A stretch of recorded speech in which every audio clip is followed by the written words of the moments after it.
Hi guys, it's Debbie, and today I would like to speak about Ghost in the Shell. It is a recently released, visually stunning science fiction film directed by Rupert Sanders. Ghost in the Shell is based on a manga of the same name created by Masamune Shirow. Unfortunately, I have never read the manga or seen any of the adaptations of it. I saw this film with no previous knowledge about the subject, so it was a pretty interesting experience. Ghost in the Shell is set in a futuristic world in which technology has taken control over every aspect of society. In particular, there is a strong connection between the human body and technology. People can enhance certain physical traits, for example their sight, through cybernetic implants, creating a society of individuals which stand right on the border between robots and mankind. The main character in this film is Major Mira Killian, portrayed by Scarlett Johansson. The Major represents the subject of an incredible technological progress, because after an attack which left her heavily wounded, her body was replaced, her biological body was replaced with a mechanical one, the shell. She still maintains her brain, her original brain, her consciousness, her ghost, but she moves around the world in this new synthetic body. Killian works for Section 9, an anti-terrorist group. In particular, the film focuses on defeating a mysterious figure responsible for a terrorist attack upon Hanka Robotics, which actually created the Major's body. I have contrasting thoughts and opinions about Ghost in the Shell, because on one hand I found the plot a little bit too slow, the action was carried out for too long, the dialogues were not as intense and deep as I was expecting them to be, but on the other hand it raises many interesting ethical and philosophical questions, because Ghost in the Shell depicts a scenario which will happen somewhere in our future, a situation in which we will have to ask ourselves, what is the limit to experimentation with the human consciousness? In the film we see the Major jealously touching and admiring a woman's entirely human body.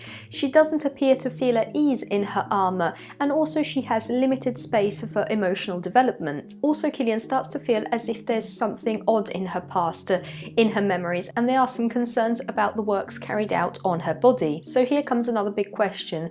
Up until what point can the doctors and technicians work with the body, work with the mind, without interfering with its individuality? Also, should we prepare to expect this type of evolution in our future? I wish the film would have dedicated an equal amount of time to developing these topics and the action scenes in a Matrix manner, but the creators of the film preferred to focus on the Major's fighting skills and the action scenes, which are pretty awesome, but which, as I said before, in my personal opinion, were dragged out a little too long. I think Scarlett Johansson was really good in her role. I find her excellent in portraying strong female characters.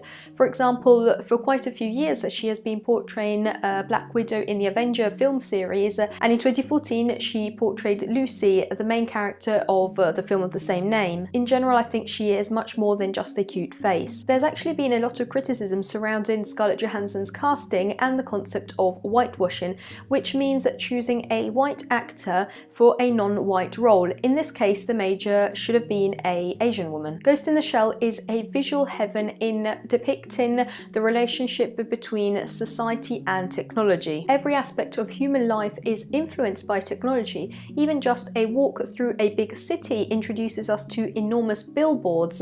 Street vendors harass the citizens with offers of upgrading their implants instead of offering produce. House servants are reintroduced to implementing robots. But at the same time, the film doesn't forget to show us the decline of other aspects of society. For example, in one scene, the Major is in a neighborhood, a degraded neighborhood of this huge metropolis, and we don't see the colorful lights, the billboards.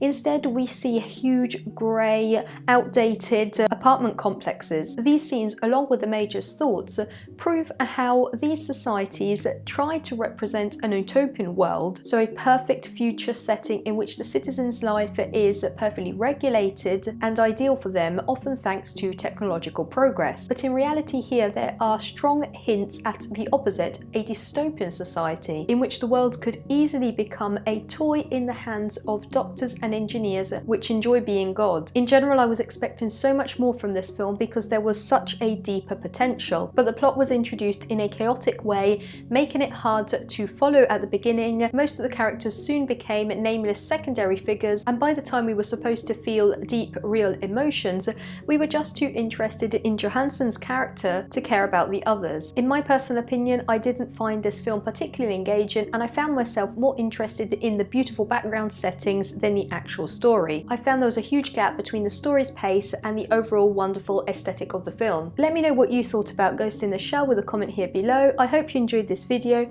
and if you did, make sure to subscribe for a ton of other movie related videos. See you soon, bye!